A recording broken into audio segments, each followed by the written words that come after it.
Je voudrais remercier les organisateurs et Catherine pour avoir pris le risque d'inviter une non-spécialiste, puisque je suis spécialiste de la justice internationale et non pas d'écologie, et que par ailleurs je suis à la fois philosophe et praticienne des sciences sociales, et que ça me permettra d'apporter un regard décalé, un point de vue de Candide,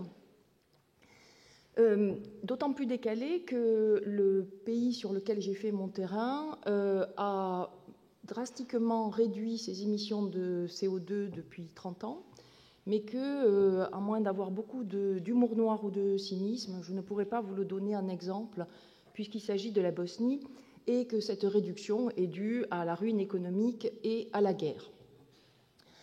C'est aussi c'est un pays qui décale le regard, parce que c'est un pays du Nord qui ne pollue plus, mais qui a été l'un des plus polluants en Yougoslavie avant-guerre.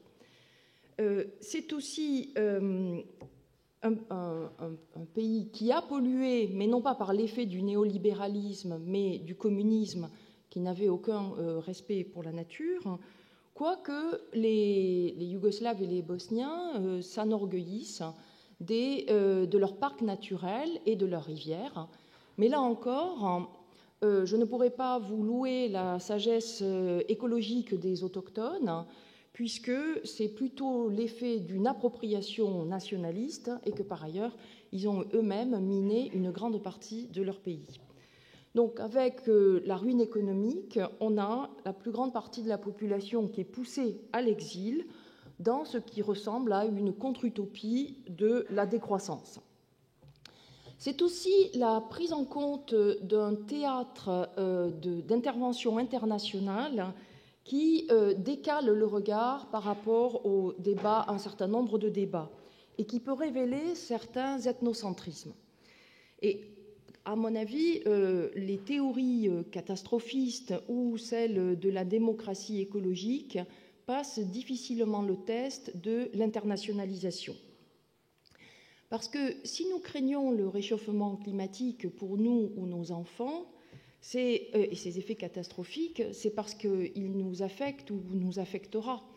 Mais ça fait bien longtemps que des catastrophes ont affecté le Rwanda, Haïti ou la RDC. C'est le quotidien des organisations humanitaires d'urgence et jusqu'à maintenant, ça ne nous a pas énormément affectés. Par ailleurs, la catastrophe, c'est également relatif, au sens où j'habite Montpellier, le jour où il faudra que je m'attache aux arbres pour éviter d'être emporté par les tornades méditerranéennes, j'aurai le sentiment que c'est la fin de la civilisation. Et pourtant, dans les îles du Pacifique, c'est le fait de ne plus pouvoir s'attacher aux cocotiers pour éviter d'être emporté par les ouragans qui va être la catastrophe. De surcroît, la catégorie de catastrophe justifie en pratique assez souvent des interventions autoritaires de l'armée, de la police, des états d'urgence. Ça s'est vu au Venezuela en 1999, après le tremblement de terre de l'Aquila. Et ça légitime aussi l'imposition de normes étrangères au détriment de la normativité locale ou des ressources locales. Donc, on ne peut que souhaiter une approche plus démocratique, et donc on peut se demander alors si le recours à une démocratie écologique passe le test de l'internationalisation. Et là, ni les démocraties, ni les régimes autoritaires ne sont naturellement altruistes. Les principes démocratiques ne s'appliquent d'eux-mêmes qu'au démos concerné et qui n'a pas à se soucier des autres pays ou de la planète. Donc, sans droit international, la démocratie ne peut pas être une solution pour des problèmes globaux. Et sur un plan international, l'alternative n'est pas entre démocratie et autoritarisme. Pourquoi pas d'autoritarisme? Parce qu'aucun État n'est en mesure d'imposer une solution unilatéralement. Et d'autre part, l'émergence d'une démocratie transnationale apparaît fort douteuse dans la mesure où elle est souvent associée ici aux ONG, qui sont vues comme des contre-pouvoirs, des vecteurs de renouveau démocratique ou l'émergence d'une société civile transnationale. Mais à mon avis, assez superficielle et illusoire, dans la mesure où cette société civile transnationale est beaucoup plus occidentale qu'internationale, et que dans la plupart des pays d'intervention, Bosnie, Haïti ou autres, on trouve une perception noire et accablante de la plupart des ONG. La liste des griefs est longue. Accaparement de la représentativité et des ressources, légitimité autoproclamée, absence et déni de démocratie, soumission aux impératifs des bailleurs, opacité des financements, inaction relative. Donc, pour affronter des questions globales, je me tournerai plutôt vers le droit international qui ouvre les États les uns aux autres et les arrache à leur solipsisme national. Donc, pour en explorer quelques perspectives théoriques, je vais proposer 3 expériences de pensée. Elles ont en commun de pousser à bout les présupposés humanistes ou anthropocentriques de ce droit qui est fait par des humains pour des humains. Les rapports de l'homme et de la nature seront donc ici envisagés à travers ceux du droit international humanitaire et du droit de l'environnement. Plutôt que de séparer l'homme et la nature, peut-on inclure l'environnement dans cet anthropocentrisme? Et si une telle inclusion est possible, est-ce qu'elle revient à une absorption, une disparition de la nature dans cet anthropocentrisme? Le but, donc, sera de mettre en évidence les présupposés qui font de la nature un donné tenu pour acquis et toujours disponible, réduite à nos représentations subjectives et humaines. Cette attitude, que symbolise, selon moi, l'expression commune « ailleurs, l'herbe est plus verte », dont on n'imagine même pas qu'un jour elle pourrait se conjuguer seulement au passé. Alors, quelles sont ces expériences de pensée? La première, on va supposer que toutes les responsabilités dans le réchauffement climatique soient pénalement sanctionnées par une extension du droit pénal international. La deuxième, supposer que la totalité du droit international humanitaire et des conflits armés est appliquée. La troisième, supposer un État ayant dépassé tout ancrage dans la nature et n'existant que par le droit international. Donc, première hypothèse. Supposons une extension du droit pénal international à des crimes contre l'environnement. Dans les débats sur les responsabilités différenciées dans les émissions de CO2, supposons aussi que toutes les responsabilités puissent être clairement déterminées et qu'on puisse les juger. Pour les morts, eh bien, les historiens peuvent faire affaire de juges d'instruction. Pour les vivants, on peut s'appuyer sur l'expérience des tribunaux pénaux internationaux et de la Cour pénale internationale. Par exemple, le statut de Rome de 1998 a élargi la définition du crime de guerre aux dommages étendus, durables et graves à l'environnement naturel qui sont manifestement excessifs par rapport à l'ensemble de l'avantage militaire attendu. On peut aussi supposer que le crime d'écocide soit reconnu comme un 5e crime contre l'humanité. Et supposons aussi que ces crimes soient considérés comme étant aussi graves que le génocide. Supposons tout ça, qu'est-ce qui en résulte? D'abord, certainement une meilleure connaissance historique et contextuelle. Ensuite, une différenciation plus fine des responsabilités. L'individualisation de la responsabilité pénale permettrait une décomposition analytique des processus. On incriminerait donc des individus plutôt que de dénoncer des systèmes, que ce soit le capitalisme ou le communisme. Ou bien, plutôt que de sous-peser les avantages et dommages de la révolution industrielle. Cette démarche pourrait s'inspirer du droit pénal international qui s'est doté d'outils d'assignation de la responsabilité dans des cas d'action complexes et imbriqués. Qui est responsable dans la pollution par hydrocarbures? Les automobilistes, les pompistes, les compagnies pétrolières, les pays producteurs ou les gouvernements avec leur politique de taxes et de transport. Et là, une analogie peut être éclairante. En droit pénal classique, si plusieurs personnes contribuent en chaîne à un assassinat, Seul l'auteur du coup fatal est l'auteur du crime, les autres ne sont que des complices. En droit pénal international, plusieurs catégories permettent de reconnaître la chaîne d'acteurs comme étant constituée d'auteurs du crime et non pas de simples complices, avec des degrés de responsabilité différenciés. C'est donc une voie d'appréhension des situations de dilution des responsabilités qui sont également caractéristiques des crimes écologiques. Alors évidemment, on se heurterait rapidement au même problème que pour les crimes de masse, c'est-à-dire qu'en raison du nombre d'acteurs impliqués, on ne peut pas juger tout le monde. Alors, est-ce qu'on peut passer de la responsabilité pénale individuelle à la responsabilité des États? Et le droit pénal ne juge que les personnes et pas du tout les États. Néanmoins, un lien peut être établi, en principe, entre le jugement des individus et celui des États. C'est en s'appuyant sur les jugements du tribunal pénal international et sur la Convention pour la prévention et la répression du crime de génocide que la Bosnie-Herzégovine a tenté de faire condamner la Serbie devant la Cour internationale de justice pour obtenir des réparations.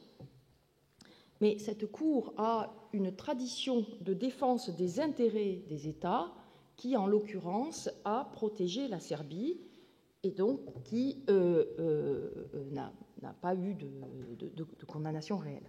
Et on voit mal pourquoi l'écocide réussirait mieux que le génocide dans la voie d'une condamnation étatique.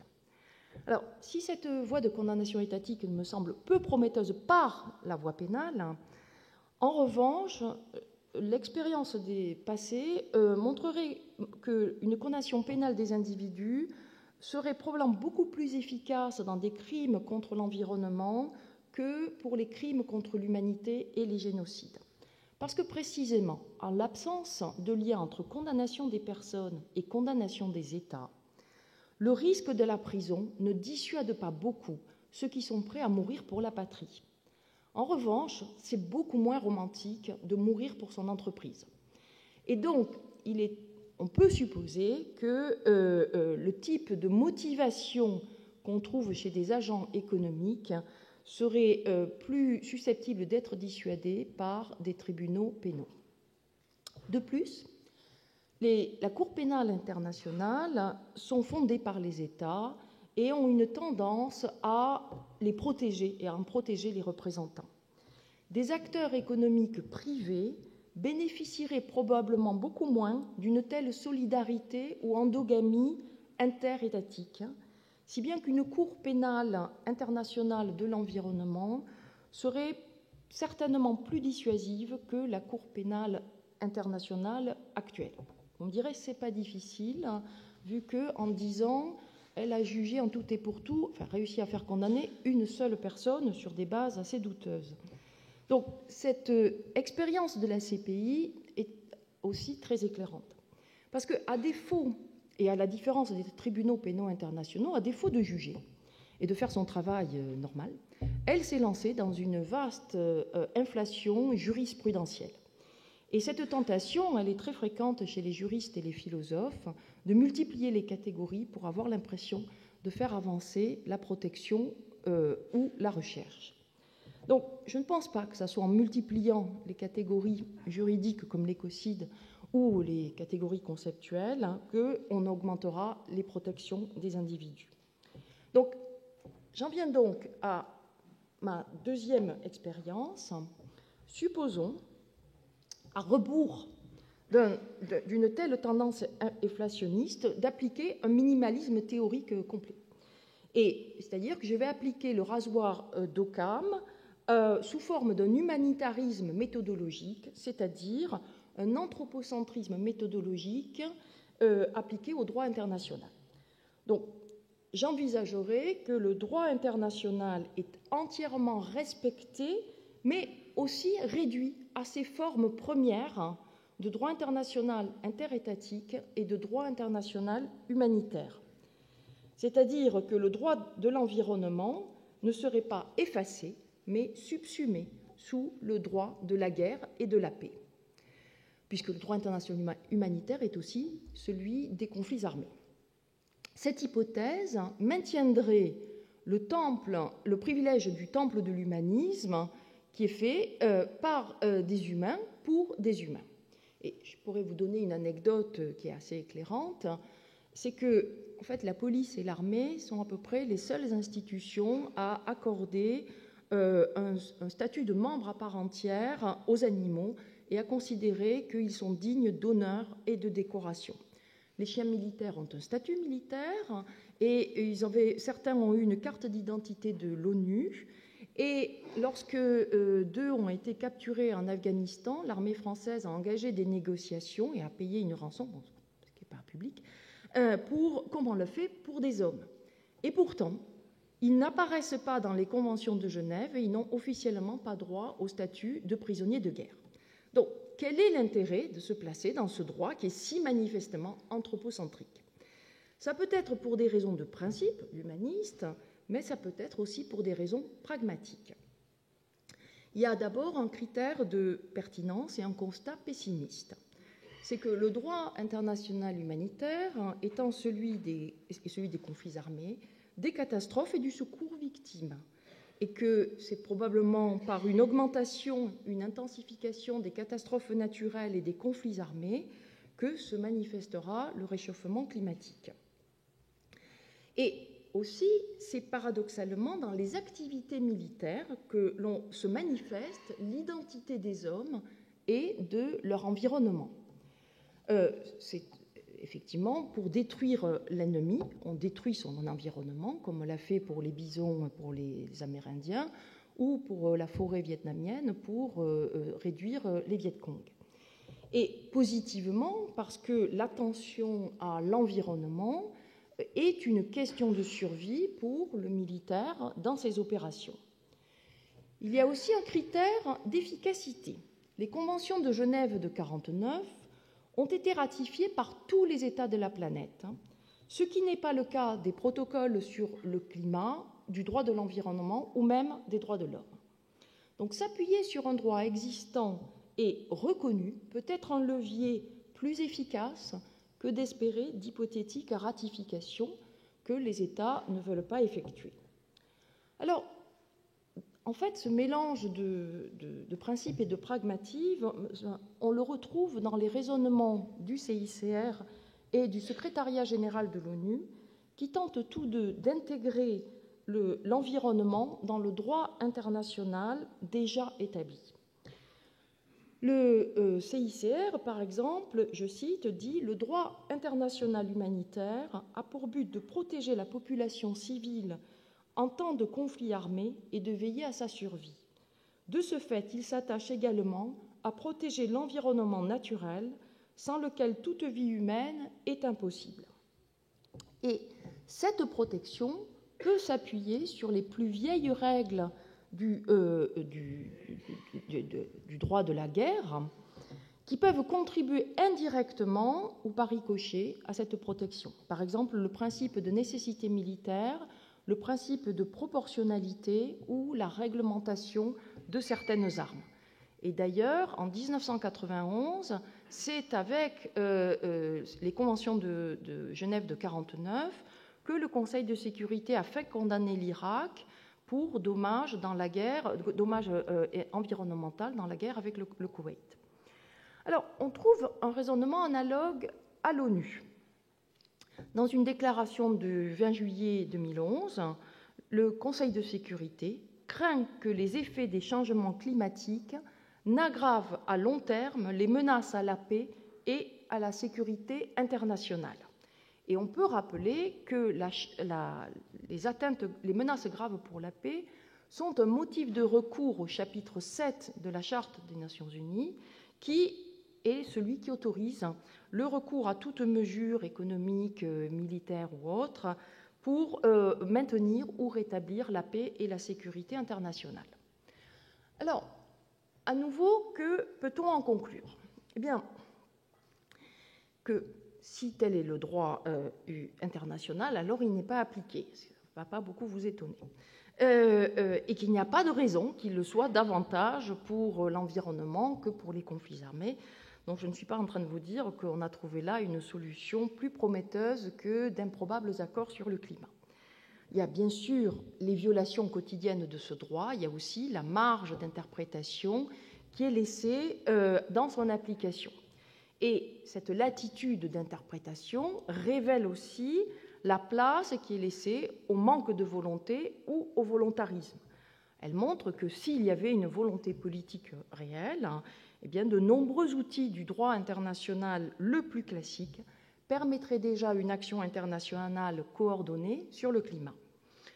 Alors, on peut en conclure que le droit international est inutile dans un domaine où tout est affaire d'intérêt, et il s'agirait alors d'intégrer l'environnement dans les rapports de force internationaux. Et ça va se faire de soi-même lorsque le réchauffement climatique sera devenu une cause manifeste d'aggravation des conflits. Toutefois, considérer ce droit comme inutile serait une position trop radicale, parce que les pays qui ont ratifié le statut de Rome et les grandes démocraties en tiennent compte, et le CICR participe à la formation des armées en ce domaine. C'est donc un droit qui est loin d'être ineffectif. Donc, l'hypothèse qu'on a adoptée montre que pour concilier nature et culture, eh bien, on peut déjà rapprocher droit de l'environnement et droit international humanitaire. Elle soulève aussi une interrogation. Pour penser l'Anthropocène, est-ce qu'il nous faut changer de paradigme théorique ou bien inclure l'environnement dans la dialectique de la guerre et de la paix qui a l'avantage de ne pas être ethnocentrique? Et cette hypothèse a une fonction heuristique. À supposer que l'on reste dans le même mode de pensée de droit international, que rate-t-on? Alors, pour ma part, après vous avoir proposé une extension du droit international classique à l'environnement, je voudrais maintenant en pointer une limite qui concerne la possible disparition par submersion d'États internationalement reconnus qui pose un problème inédit en droit international et en philosophie politique. Il n'y est pas envisagé que l'État, comme maître juridique, puisse disparaître pour des causes naturelles et non pas simplement pour des raisons politiques ou juridiques. Et là, une simple extension du droit international humanitaire ne suffit pas. C'est d'ailleurs ce qu'atteste l'attitude du HCR, qui pourrait avoir le même raisonnement que le CICR, d'étendre le droit international humanitaire classique, mais qui le refuse et qui ne veut pas étendre la qualification de réfugiés aux réfugiés climatiques. À la fois parce que, pour des raisons pragmatiques, d'affaiblissement de la Convention actuelle et de l'accueil des réfugiés, qui est déjà pas terrible, mais aussi parce que ça va totalement à l'encontre de la logique de la Convention de 1951, qui protège les personnes qui sont persécutées par leur propre gouvernement. Et d'ailleurs, le statut de réfugié serait nuisible pour ces réfugiés climatiques-là, dans la mesure où ils ne pourraient plus se rendre sur leur île et ils ne pourraient plus se réclamer de la protection de leur État. Alors, pour éclairer cette rupture, je vais donc envisager une troisième expérience de pensée qui, étant la plus philosophique et personnelle, me prendra un petit peu plus de temps d'exposition.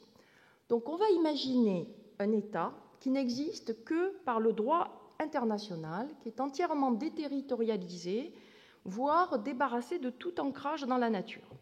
Et je prendrai comme point de départ le droit international actuel, avec une division de la planète en États et une division de la nature entre les territoires des uns et des autres. En effet, l'État est un être juridique et non naturel dont l'existence suppose, entre autres conditions, la présence d'une population sur un territoire donné. Alors, ce territoire n'est pas une vulgaire portion terrestre de la nature, mais c'est un concept social et juridique qui désigne le champ de déploiement de la compétence de l'État.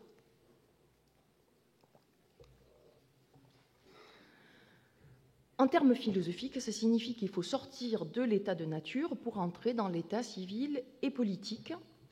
Donc, quant à l'ordre international, eh bien, une fois les frontières posées, respectées et s'il n'y a pas d'ingérence, alors on est dans une société internationale régie par le droit et non par la force, et nous sommes, dans des termes kantiens, sur la voie de la paix perpétuelle.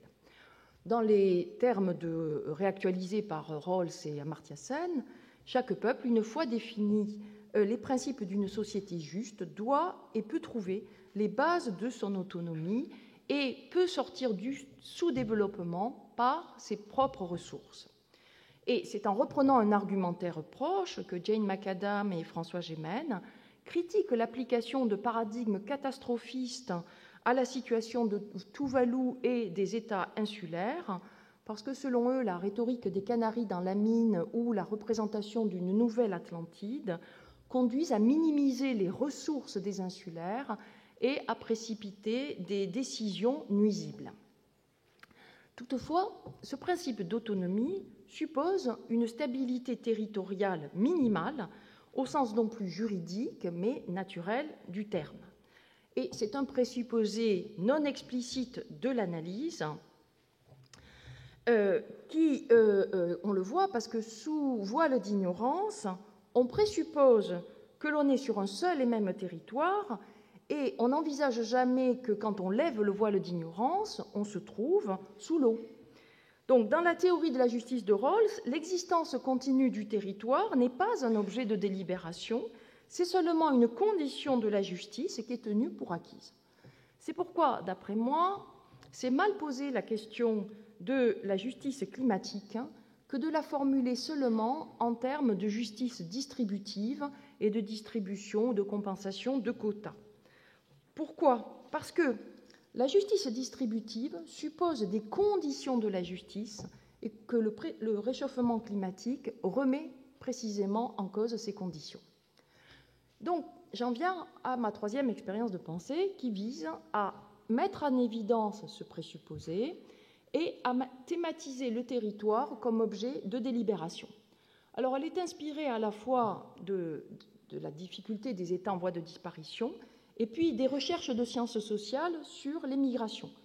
Ce n'est donc que pour des raisons pédagogiques, de rapidité d'exposition, que je vais recourir à la fiction du voile d'ignorance. Donc, en partant des déplacements de population, on peut imaginer un pays qui n'existerait plus que par le droit international et dont la politique intérieure et étrangère serait coextensive à sa politique intérieure. Et ça peut être le nôtre, si on sait le voir autrement, ou ça peut être un pays qui n'existerait plus que par ses ambassades, une population et un gouvernement en exil.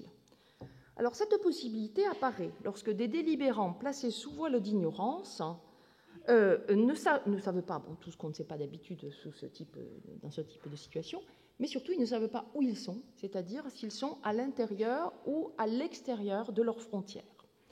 Alors, selon une première version de cette expérience, donc on peut supposer un État où les gens, selon les époques, ont souffert de l'enfermement forcé qui a entraîné des famines, où ils ont subi des déplacements forcés qui les ont également fait souffrir. Donc ils ont souffert de la résidence ou de l'exil.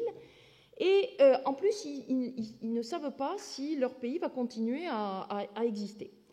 Alors, dans ces conditions-là, ils doivent choisir les lois du pays X, comme d'habitude, mais aussi les règles déterminant la résidence, l'entrée, la sortie et le retour du territoire, et enfin, s'ils resteront dans le pays X, s'ils y reviendront ou s'ils le quitteront.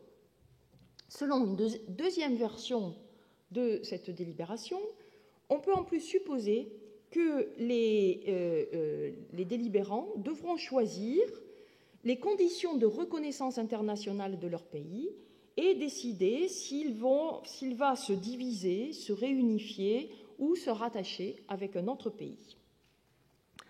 Quelles sont les implications de ce dispositif ? Eh bien, les délibérants, ne sachant pas où ils sont, pourraient se trouver tous réunis sur le territoire de l'État X. Donc, le champ de la délibération englobe les questions classiques de la fondation politique, mais elle les dépasse. La délibération nationale où nous sommes tous par chance réunis sur le même territoire n'est plus le modèle premier, mais simplement un sous-ensemble d'une délibération plus large, fondée sur de possibles allers et retours. Et de ce fait, les sédentaires et les nomades sont placés à égalité sans qu'il y ait de privilèges ou de discrimination envers un mode de vie plutôt qu'envers un autre. Les conditions de la délibération diffèrent de la version nationale sur plusieurs aspects. D'abord, le choix des lois du pays et notamment celles sur la citoyenneté. On ne va pas pouvoir séparer la question de la résidence de celle de l'entrée et de la sortie du territoire. Supposons qu'on ne tienne pas compte des allers et retours, comme dans les délibérations classiques. Eh bien, on pourrait se retrouver tous majoritairement à l'extérieur du pays, et si ceux qui sont à l'intérieur ont voté des lois, ou que je les ai moi-même votées pour exclure les étrangers, et même les dénationaliser quand ils sont à l'extérieur, je peux perdre ma citoyenneté.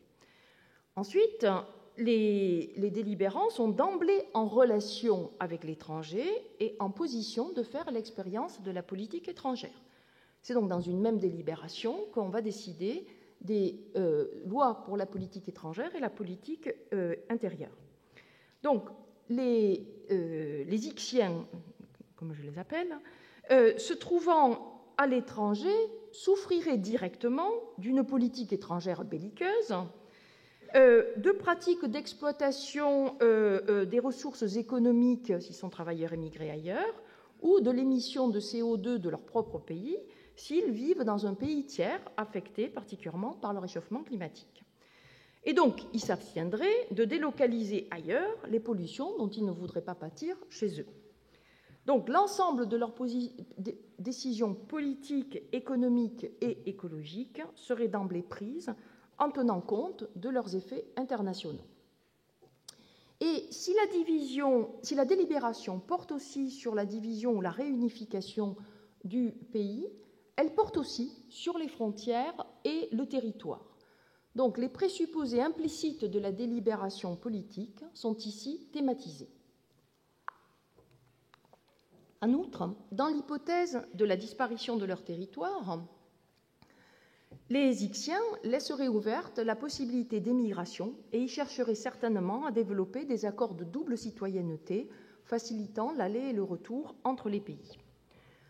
Alors, ça ouvre aussi une autre possibilité, c'est que les règles choisies pour le pays pourraient être justes et efficaces économiquement, mais le pays se retrouvait vide parce que tout le monde en est parti ou que personne ne peut ou ne veut y rentrer.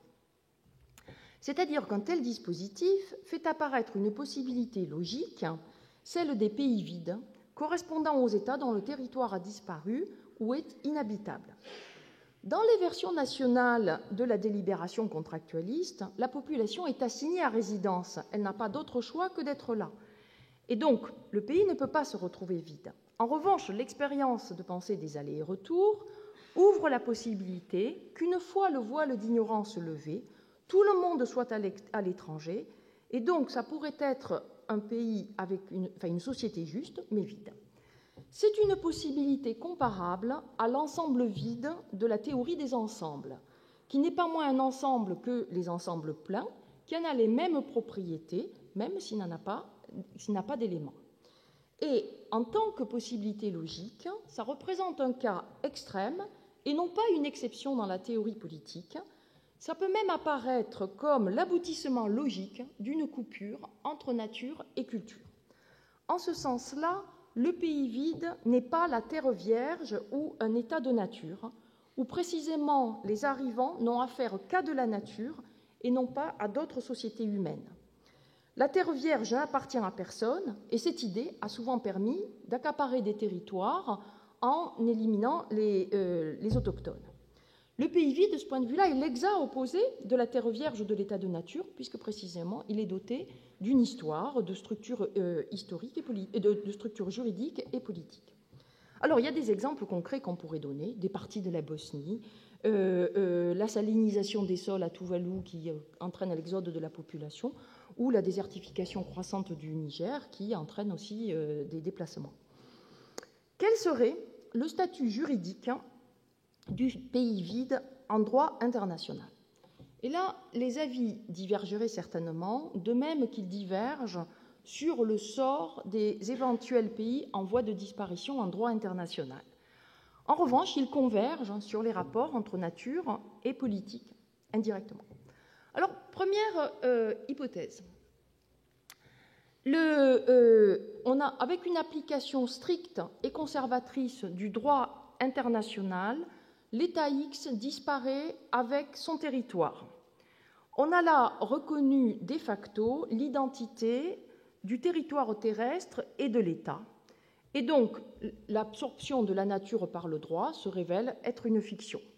Donc, on voit là les limites d'un paradigme migratoire où les Xiens pourraient toujours aller voir ailleurs si l'herbe est plus verte, parce que quand on est apatride, ça devient beaucoup plus difficile.